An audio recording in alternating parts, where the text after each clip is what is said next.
중국 미국 하원 의장에게 노망이라고 맹비난. 감정 읽어내는 인공지능 카메라 활용하는 중국이라는 소식을 전해드리겠습니다. 베이징 동계올림픽이 8개월여 앞으로 다가온 가운데 중국 신장 위구르 지역 소수민족의 인권 문제가 미중 대결의 장이 되고 있습니다. 이슬람교를 믿는 위구르족, 카자흐족의 중국 내 처우 논란은 미중 사이의 해묵은 이슈입니다.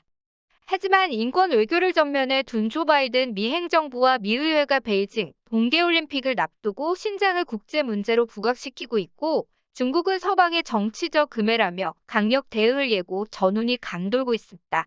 미국 권력 서열 3위인 낸시 펠로시 미 하원 의장이 18일 신장 인권 문제를 이유로 베이징 동계올림픽에 대한 외교적 보이콧을 제안하자 중국이 강하게 반발했습니다. 중국 외교부는 같은 날 기자회견에서 무식한 용기라고 맹비난했고, 애국주의 성향의 중국 환구시보는 19일자 사설에서 펠로시 의장에 대해 노망이 들었다고 했습니다. 중국 정부가 신장 위구르 자치구의 경찰서 곳곳에 인공지능 기술을 응용한 카메라를 설치하고 위구르인들의 감정을 읽어내는 실험을 하고 있다고 BBC 방송이 26일 보도했습니다. 신장 위구르 지역은 위구르족 1200만 명의 고향이며 인구 대부분은 무슬림입니다. 중국 정부는 분리 독립 세력이 강한 위구르족을 늘 감시하며 재교육 센터로 불리는 여러 곳의 강제 수용 캠프에선 고문과 성폭행 논란이 끊이지 않아 국제사회의 비난을 받아왔습니다.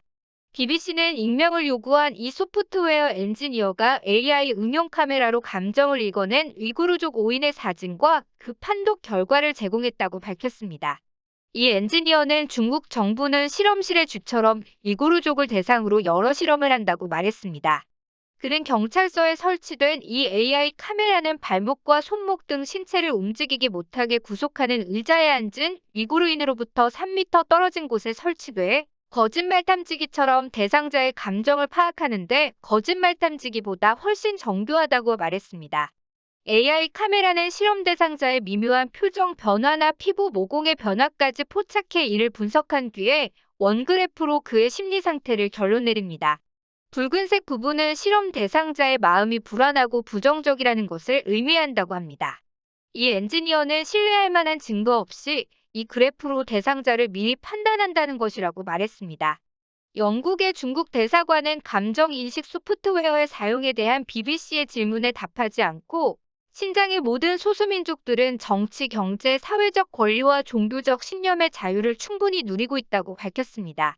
미국 콜로라도대 데런 바일러 교수는 위구르족은 늘 관리들에게 DNA 샘플을 제공해야 하고 디지털 스캔을 받고 정부가 원격으로 자신의 연락처와 문자 메시지를 수집할 수 있는 앱을 스마트폰에 설치해야 한다며, 위구르족의 삶이란 계속 데이터를 양산해내는 것이라고 말했습니다.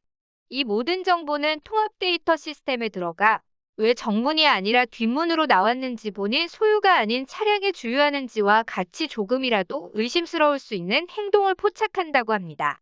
심지어 최근엔 위구르족의 집마다 QR코드를 부착해 수시로 가족이 아닌 사람이 있는지를 확인합니다. 오늘의 추천 영상은 애플이 중국에서 하는 행동을 보면 삼성의 중국 철수는 잘한 행동이었다입니다. 끝까지 시청해주셔서 감사합니다.